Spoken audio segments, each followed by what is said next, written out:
आशिष विशाळशी माझा काहीही संबंध नाही असं स्पष्टीकरणच आमदार सुरेश धसांनी दिलंय। धाराशिवमधील आशिष विशाळ आपलाच कार्यकर्ता असल्याचं पत्र व्हायरल झाले आणि त्याच्यावर सुरेश धस यांनी प्रतिक्रिया दिली। हे सगळे आरोप त्यांनी आपल्या स्पष्टीकरणात फेटाळले आहेत।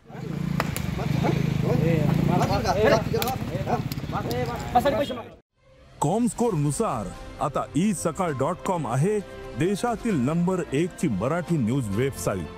प्रत्येक अपडेटसाठी isakal.com ला नक्की भेट द्या। ते पाठीमागे त्याच्यावरती ती टीका झालती, तो विषय मागे संपलेला आहे।